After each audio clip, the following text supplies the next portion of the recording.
Danielle, thank you so much for being with us here today. We're so excited to talk to you, and we're just gonna jump into the questions. So can you please tell us your name, your current job position, and the salary range for your job position? Yeah, so my name is Danielle Hall. My age is 27, and I'm a college coach with an education nonprofit. My salary range as a manager coach is from 70 to 100,000. Nice. Cool. Perfect. So today we really want to explore grad school. We know that you went to grad school, but we'd love to hear kind of like what that looked like for you. So what made you want to go to grad school? Was it just like, that's just the natural next step? Or did you, have to like dive into like what made you want to go into grad school? So that is a good question. I think for me, it was based on my end goal when I was in my third year. The sophomore, my second year of undergrad, I worked in orientation at my university. And in orientation, I learned about, people can do this full time. Like you can work in higher education. I didn't even realize that was like a job. And in working there, I talked to the other people that worked there. And I was like, how did you become what you are? Like, how did you get to that point? And they all had a master's. And they talked about how typically, if you have a master's, you can have these kinds of roles. So I was like, oh, I have to have one. That makes sense. And then over the next 2 years until I graduated, it was like, I kind of picked an end goal and I found out, yes, it did require a master's. So that's really what led to my decision. Like what I eventually want requires this degree. So I have to get it basically.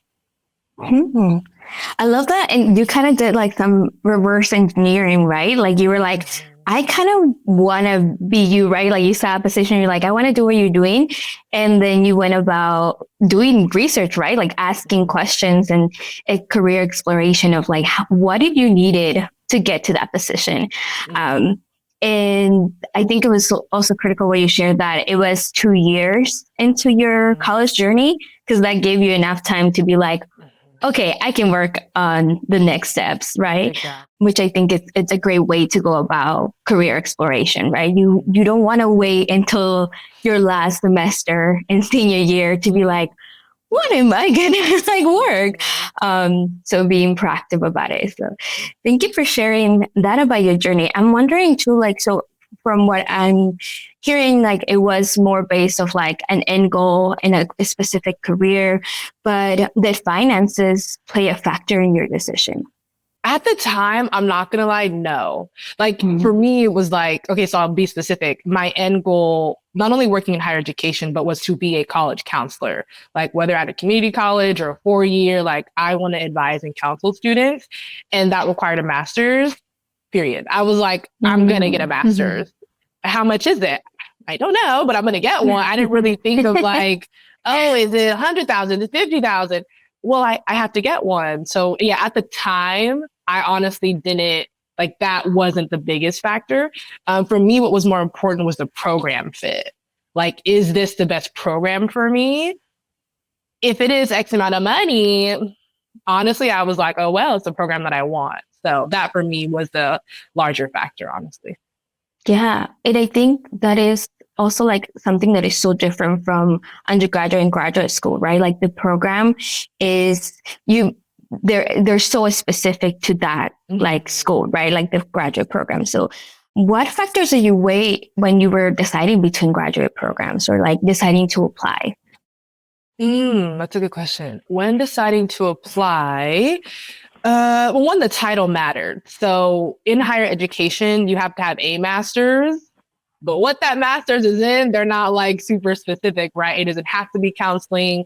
It could be higher education. It could be administration. So it really was up to me and based on what I wanted. My counseling degree is in college counseling and student development. For me, that felt really okay, I want to work with college students specifically. That's the program that I was looking for. And similar, the other program I wanted, I think it was called Student Development in Higher Education. So for me, it just had those buzzwords. If the title didn't have those words, I wasn't really interested. Secondary school, I don't really like children like that. So that wasn't for me. It just was does this degree let me work in a college campus? Does it let me support students? If it does, like that's the program that I want. The length of time was important to me. Like the affordable program that I wanted was 3 years, and the more expensive program I wanted was only 2 years. I was like, oh, 2 years is shorter than 3. Yeah. I just was like, because my undergrad degree was 4 years. So I was like, oh, that's 7 straight years. Oh, I just at the time I was like, no, thank you. But 6 years felt more manageable. So for me, it was like length of time and title. Like, do you have the classes and information I'm looking for? Yes or no? How long is it? That sort of thing was what I was like weighing my options against. Yeah. All of them super important like factors, right? Like how long would it take me to complete? And then from there, like how long, like, when can I get a job after that? And the specifics and the focus of the program, I think they're really important. I'm wondering, like, I know you mentioned that like finances at the beginning, or like when you started like looking into your graduate journey, it wasn't a factor. Now looking back, if you were to make that choice again, would it be a factor? What's interesting is now I have to pay back that debt. So the version of me now is like, well, my wallet, my account is saying one thing. But no, honestly, because now that I've been through it, I think it was the best fit for me. Like the program, the people, the connections, the jobs that I had, the assistantships, the traveling I did. Like, I don't regret any of those experiences, even though it cost me a lot of money. So even now I'm like, I wouldn't change my mind. So I'll be specific. So I was deciding between a Cal State and a private school. In California, the CSUs, especially for graduate degrees, they're more funded than private schools. So at the Cal State, like I was offered grants, but at the private, I was only offered loans. So it was really like the cost difference. Now I'm like, oh girl, it was really different. And still, I would go, if I had to do it again today, I would go with the more expensive option because the program was the best fit for me. Also, I just needed a change. I needed a break. I was willing, like I remember saying debt is debt. I was like, I'm going to be in debt. It is what it is. I kind of just accepted it because of the program that I wanted. So I'll say that too, like financially could have saved money, but no regrets. I only live once. So I did it. Yeah, it ultimately is an investment, right? So like you chose to invest in yourself and it's paying off. Yeah. Yeah. Thinking back to like kind of taking it back a little bit to the start of your application journey, like you got to pay for those applications, you don't get no fee waivers at that point anymore. How did you manage that? Like, did you save money prior because you knew that you wanted to do this? How did you go about that? Yeah, that's a good question. So I'll say my application journey was really interesting because I felt like I was in application season for like a year. So from my junior year, like once I decided I'm going to graduate school, from then until graduation, it was like doing the applications. Since starting in my junior year, that third year, I had time to do research. So like I had time to pick X amount of programs, pick X amount of schools because they all did have a cost. And my family wasn't really supporting me. Like I was living with them, but I would never ask them to pay for it. So I knew I had to pay for it. So I was like, I'm not applying to 10 programs. I can't afford that. I only applied to 4 schools. I only did 4 because I knew like, I don't want to pay to apply for the others. So yeah, I kind of was like strategic in terms of what can I afford to apply to. So that's why I just stuck to the 4 programs. But during that year, I had time to figure it out. At my undergrad, there was a graduate resource center, and there was an advisor named Brian Gonzalez, and I like have to name drop him. He was the advisor that like literally held my hand through the entire application process. So like, okay, Danielle, it costs this much. Okay, you have to have all these things. Like he was the person that guided me through it. So I think working with him really helped me with the planning and organizing. So yeah. I love that you like utilize the resources that you were already paying for in your undergrad, right? Like they were already there. And I mean, the fact that you were saying like, I had to be strategic on my applications because it was not cheap. And that's real to this day, right? Like still, it's not cheap to apply. And I don't know, did you have to do any testing as well? Like I know some programs require like tests. Yeah, I didn't want to do any tests, so I only applied the program. And that was a part of it. It was like, I'm willing to, it was a lot of like, what am I willing and not willing to do? I don't want to take a test. I think it was like called the GRE. No, Yeah. I was already in college taking tests. So I was like, I'm not trying to do another one. So even like what the application required, that was important to me. Like if it required a test, even if it had interviews, I was like, okay, am I open to doing an interview? That was something I had to accept. But yeah, I chose only the programs that did not require testing. So good for me. Yeah. I would see that as a strategy too, as like you were really weighing all the options in terms of cost too, because like those GREs, you have to pay for it. Like you have to pay for that test too. That's another thing that like, exactly. So if that's something that like is a part of your research, that's something that has to be a part of like the cost, like analysis that you do when you're figuring out what school you're going to go to or what school you're going to apply to. So I think that was also kind of like a strategy of yours being like, okay, I'm willing to pay for the application for this school and this school. I'm not willing to pay for the GRE. So that means I'm not going to look for those programs. I think that was like another strategy that I noticed that you kind of did too in terms of finances. Because even if I took the GRE, that required like studying and books and maybe getting a tutor and like paying for the test. I was like, I didn't have like when I think of investment, I think of the like finances, but also time and energy. Yeah. The finances I didn't have. I just didn't like not have it. But I also didn't have the capacity to give that time and energy to perform well in the test.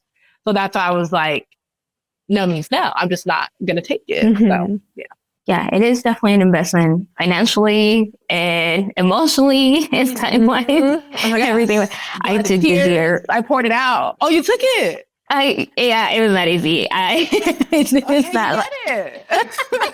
I think I blocked my score. I was like, I don't remember. Yeah. The one thing I would say, like, just similarly to your strategy, Danielle, of like utilizing the campus resources, a lot of like campuses still have like those books, the GRE books that you can like go and use for free. And I know, at least in my campus, like there were study groups, like folks that knew they were going to take it and then just like did study groups. But like you said, it's an investment, right? Like not only financially, but everything else, especially after taking it and you think you're going to get a score and you don't get that score and you're like, oh my goodness, that is also an emotional toll on you. But maybe it's just me, maybe y'all get like the score that you wanted. You handled it. I wasn't ready. So that's what happened.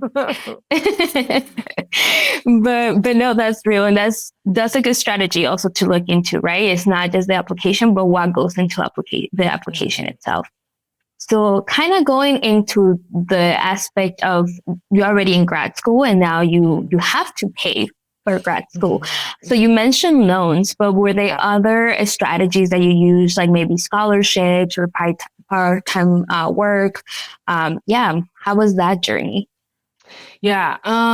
So once I was in it, the private school I went to, like I said, they only offered loans. They were called unsubsidized and subsidized. Still don't know what that means, even though I'm paying for them now. But I just like took them. I was just like, sure, take it. So at the time, once I took the loan, tuition was paid for. So once I was in school, I wasn't worried about paying for tuition because that was covered. What I was paying for was everything else. The college I chose was like 45 minutes to an hour away from where I lived. So like having my car, commuting to campus, commuting back, that's what I had to pay for, my food every day, like things like that. That was what I had to be mindful of. In our program, like many, I don't think all of them, but many college related master's degrees require like hours, service hours, experience hours. They called ours an assistantship. We had to like do some sort of work in higher education. That was a form of income for me. And that was money I got to take home. Looking back, I was severely underpaid. Like that was giving, what's the child labor laws? Like, this is not okay. I was barely making any money. But at the time, for me, it was income while being in school. So that was the money that I used to like pay for gas, pay for food, and things like that. So yeah, during school, tuition was paid for. It was just essentially my basic needs that then I had to cover. Mm-hmm. But that So it was like, yeah, definitely. So from my understanding, it was like a paid internship to sense. Like, exactly. Yeah. And it was like a stipend.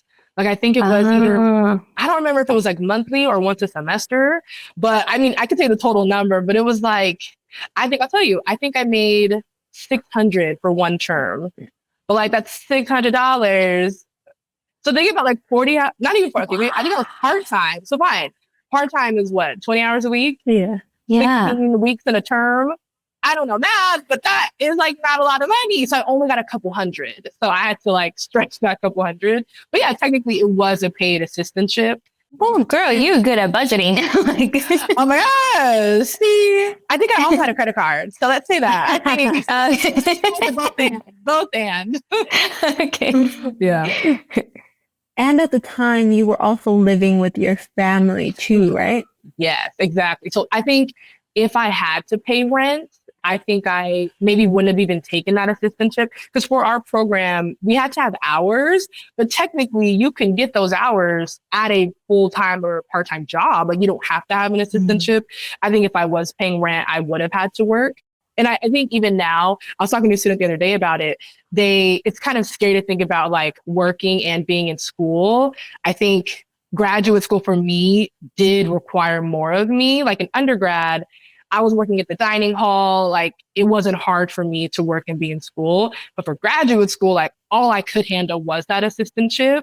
So if I had to work full time, that might have definitely changed like maybe even the pacing of my program. Like I might not be able to handle it if I had to like pay more bills.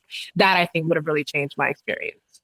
Was living with your family a factor that you took into consideration when you were looking for grad or when you were thinking about grad school? Were you wanting to stay local? Were you also looking outside of that? And like, was that influenced by like a financial like standpoint? Right. Yeah. I think even now, I do wish I explored out of state. I didn't even look out of state. I was like, California or bust. I was not trying to leave. Oh, just so y'all know, we're in California. At the time, I was in California and I didn't want to leave. I do wish I would have looked out of state just to know, like, what are their costs? Like, would they have paid for my housing? I have a friend who did a master's program and hers was paid for. I was like, wait, which one did you do? Because mine was not paid for. Like, I got loans. So I didn't even really research those other like opportunities. Yes, a factor was wanting to stay at home. I don't think I was ready to I was ready for independence, but I wasn't ready to pay rent. I think there's a difference. For me, there was a difference. And so, yeah, when I was looking at programs, these were schools that I could commute to. Like, am I willing to drive an hour? Okay, I'm willing to drive an hour. 2 hours? No, but I'm willing to I had to decide what is my commute radius. So yeah, that was a factor. I wanted to stay home because I wasn't ready to pay rent. I just knew that wasn't for me at the time. So yeah, that was a pretty big factor. Yeah, that's real. Especially California rent, right? LA County. I think I was in Orange County too. Yeah, so both the counties, they're just expensive. Very. Yeah, definitely. I kind of wanted to go back to what you mentioned, Danielle, about subsidized and unsubsidized loans. Yeah. And give a little more context to our listeners about the different types of loans. So usually through FAFSA, if you're offered loans through the federal government, there are 2 categories. So there's subsidized and unsubsidized loans. And so subsidized means that the interest you take out the loan, and then the interest that it starts going on, and as soon as you take it off, is actually paid by the federal government while you're in school. So it doesn't accumulate while you're in school, and then afterwards, it will start accumulating, and then you start paying the loan back. So that's the subsidized, and then unsubsidized. You take out the loan, and the interest starts accumulating even though you're in school. So what I tell my students, let's say, just for simplicity's sake, you take out $100 and the interest might be $1 every month per se. And like the program was 12 months, then by the time you finish your program, you have to pay back $112 just then because the interests are accumulating. And a strategy is that you can actually pay for the interest while you're in school if you don't want it to like accumulate for the unsubsidized loans. So just a little like for listeners that might be like, I also don't know what like subsidized and subsidized loan. Yeah, anything that you would like to add, Leti, or about loans or no financial knowledge about loans? No, I think you covered it. You covered it really well. I mean, Danielle, you took out both of those loans. You didn't really have the option of being like, let me really like understand what the difference is between them. Because, there is that difference of like, if the government can pay for the interest, we'll go ahead and pay for it, like, let me take advantage of that loan. But it's understandable that like you needed both. So it really was like, what's the difference? I don't know, but I need both of them, Exactly. But that is a factor that, can be waived for other folks who might not need both of those loans. Even in like undergrad, if you don't need both of those loans or you don't need the full loan, you can also take out just exact amounts that you need. You don't have to take out the full amount that you're offered. So I think maybe that's something else that I would add is like, you don't always have to accept the full amount that they offer you. You can take out just what you need. Yeah, we went full into financial. Yeah, I'm like, should I coordination mode? Which one doesn't have the interest? Because I think I'm paying for the interest now. I didn't know these things. Like you said, Leti, at the time, I was just like, I need it paid for. The loans cover it. I'll just take it. But yeah, I didn't even question it. I think if I knew this at the time, like, would I have budgeted for the interest? I would know. Because at the time, I was just so caught up. I was so caught up in like, God, money. I didn't even think to like, maybe I could start paying the interest. Now I am having to pay for it all. But I think back then, I like, oh, maybe it could have helped if I would have known some of these things or paid towards some of these bills. Yeah, no, and that's real, right? Like sometimes we're in survival mode and then we just like trying to get to the next step. And I mean, that goes to show also that a lot of these programs, they're going to give you an award letter, but they're not going to sit down and explain to you like what are the differences and stuff. Like they're like, this is what we offer. You take it, you leave it. Like we need the money, like kind of thing. So I would recommend like for students, I think reach out to us, or reach out to the financial aid services at your school and sit down and have a meeting with them and be like, I want to know my award letter. Like even for undergrad, right? Like what does this mean? Yeah, I mean, that's real. Sometimes we just need survival mode and then they were like, oh, dang, if I would have known, but it's access to that knowledge. Yeah. Mm-hmm. I'm a little curious as to like, how are you managing paying off your loans now? That's a good question. Not you in my I feel like you're in my business. This is like, should I pay my business? I graduated 2020. Like I graduated May 2020. So this was like right when the pandemic started. During the pandemic, I think we had like a student loan deferment season. Does that sound familiar? Like there's a pause. Like he put a pause. There's a whole like you don't have to pay. This year, 2024, this is the first year that I think I started. Yeah, fall 2023, I think is when that pause was lifted. So I started to have to pay. Somehow, some way, my balance was $0. I think because at the time when I graduated, my income was pretty low. I was only working part-time. Like when I first got my master's, I was working part-time at a community college. I wasn't making much. So technically I was on the income-based driven repayment. And I think because my income was so low, I was at $0. Your payment was at zero. It was zero, exactly. Payment was $0. But we also had that deferment season when we didn't have to pay because of COVID. Fast forward to fall 2023, technically they still have that same information. technically I'm still making that part, like they have those same numbers. So it was still at $0. So my payments have just been $0 a month. This May actually is when I have to update them on my income, which is much more than it was in 20, like 4 years later. My income is much higher. I live in the Bay, like things have changed. So this May is when I'll have to start paying it. I've fixed my budget now. Like since last year, I've been budgeting for like, what if they want 200 a month? What if they want 300 a month? I have it budgeted to where when it's time to pay, I can make those monthly payments. So basically I have a budget, and right now I'm at $0 a month, but eventually when it goes up, I'll just have to pay. So budgeting, essentially, that's how I'm going to do it. Yeah. Did you use like an online tool, or were you just like, let me just find an Excel sheet? Yeah, my one of my friends in grad school, actually, she had to start. She didn't have to. I think for all of us, there's no like, they give us options as to when we start paying, but at any point, if we want to pay our loans, we can. Like, they're not going to deny our money. So at the time, I had a friend in grad school. She just wanted to start paying her loans, probably because of that interest that was accruing. So she had her own budget spreadsheet, and I just honestly copied hers and made it my own. There was an app called Mint Mobile. Mint, I don't know if you've heard of that. I think they've shut down and have became Intuit or like Credit Karma. They changed. The company has changed. But at the time, that app was helpful for me to just see all of my spending. Like I put all my credit and debit cards in there, and then it just like tracked everything. I started using that and my spreadsheet. Over time, that became too much, and I just referred to my spreadsheet. So I have a spreadsheet. I have all my credit cards on there. I have all of my bills. I have all the dates that they're due. I just have it all in that one spreadsheet place, and that's what I update. Honestly, like once a week. I'm kind of constantly in there making edits and changes. So, yeah. Wow, that's great. I'm like, I wish I had the I'm like once a week. We should compare and contrast. Yeah.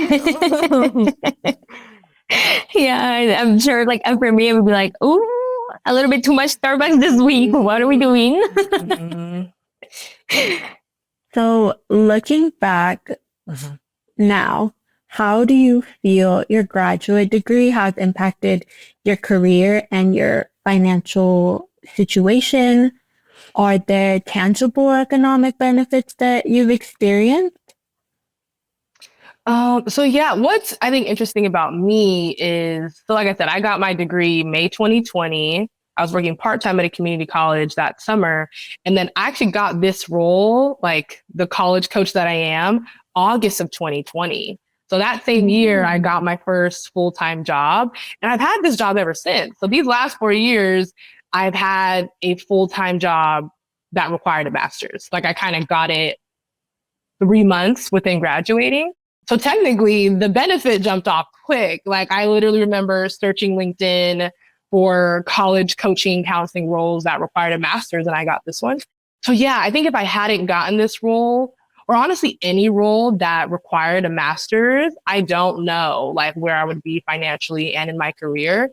Professionally, I feel like I'm just getting started. Like this is my first job out of graduate school, and I'm still here. So like, where will I be in 2 years, in 5 years? I don't know, but I definitely think the master's was required to get to this point. And then, yeah, a huge financial impact. Like I recognize that I make more money than like my mother.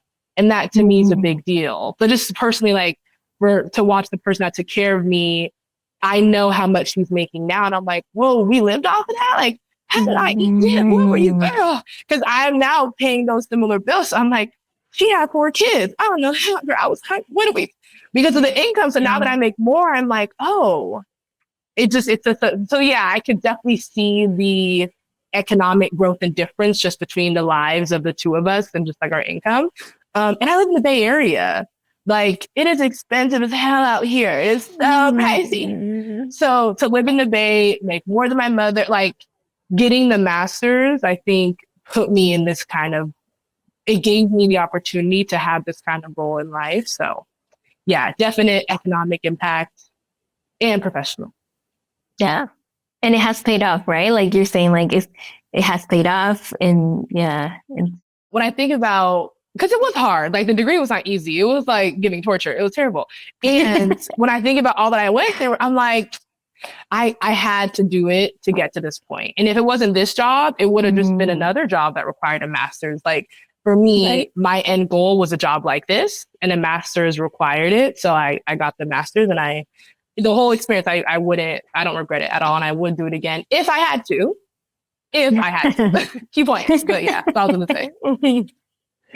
Yeah, I was just gonna say, like, and I think I don't remember the exact statistic, but studies do show, like, you know, the more degrees you get, the more, like, the higher the income you're eventually gonna get paid, right? So I think that what you're saying is a reflection of that. Like, so many other opportunities and the types of opportunities that open up are so different, and to be realistic, also more like economically beneficial once you have like a higher like degree. Yeah. So, okay, well, we're gonna go into our last question for the day. So for students considering like graduate school, what advice would you give them specifically about, well, in general, but also like thinking about the finances of graduate school that can really help them? That's a good question. I wrote some things down. Well, my first like piece of advice is, what is the end goal? Like, do you have an end goal? Like, what's the purpose? I think about other people that I know that have a master's and aren't in my position. I'm like, well, damn, what happened? Like, what? How did we, like, because you're typically told you get the higher degree to get the higher paying job. So if you don't have that higher paying job, I'm like, what is, like, that is terrible. What's going on? I think what helped me get to this position was knowing my end goal. Like, I could name, I want this job specifically. And I work backwards. Like, that's why I'm getting the master's. I think some people I know couldn't name that. Like, what is the thing that you're getting the master? Like, what is the master the stepping stone to? If you can't name that next stone, then I would question the purpose in getting a master's or any higher degree. Like, if you can't name what's after that master's or doctorate or whatever it is, like, if you're just doing it because you want to learn, I would recommend just buying some books online and learning that way. Like, because of the financial, emotional, like, it's such an investment. If you just want to learn, the CC has some great certificates. You know, like, you don't have to invest in a master's to learn. I would recommend, like, you just think of and have an end goal. Like, what does this degree get you? If it just gets you a title, titles don't really pay. You know what I'm saying? Like, just think of the end goal in mind. That is the first recommendation. The next thing I'd recommend is think about, or if you have that like end goal, there's a difference between the starting pay and the pay range. So like when I looked for this job, the starting pay, I was like, wow, I've never made this much before. I would love to have this much. Where I'm at now, if I would have stayed at that amount, this would not have been worth the master's. If I would have just stayed at that number, like having the opportunity to grow financially and not just at the starting level for me is a big deal. So if and when you're considering that next stone, like, okay, the starting pay may be X, but I don't know if you want to live off X forever, right? Like maybe consider the range of that and not just the beginning. So yeah, that was my other point. Get help and plan ahead. If and when you're applying to grad school, like I didn't do it alone. I had Brian, like I had someone literally sit with me, read all my essays, prep the interview questions. Like he was my one-on-one support.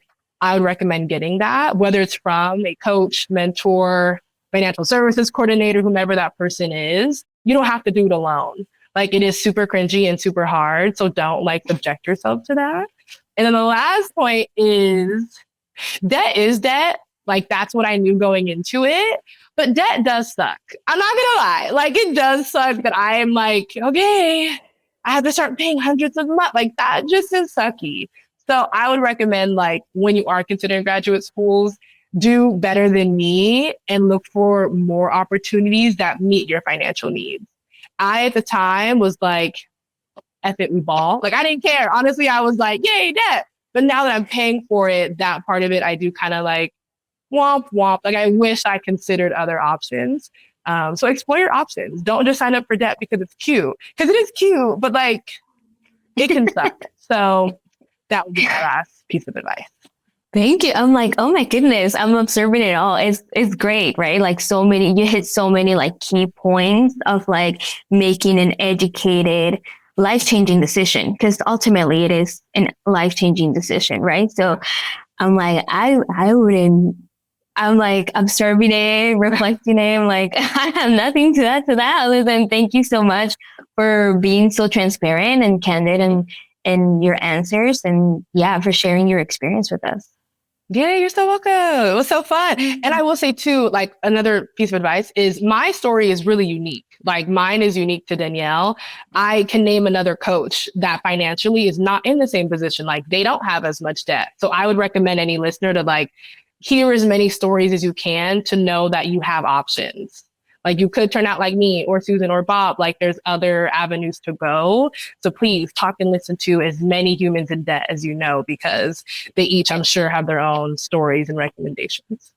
Yes, I love that. I love that. I'm definitely taking notes. I haven't gone to grad school, so I'm like, do I want to? What is my end goal if I even consider that? So I think those are some really valuable pieces of advice. And thank you so much, Danielle, for talking with us today. Yeah, you're so welcome. Thank you so much for joining us, Danielle. We learned so much from this conversation. The pressure to decide on post-graduation plans can be overwhelming. However, as Danielle emphasized today, it's crucial to make intentional decisions. Take the time to consider your goal or explore various options. Yes. Thank you, Danielle, for letting us be all up on your graduate school business. We really appreciate your vulnerability. And stay tuned for upcoming Maddie conversations as we continue to talk all things Maddie related.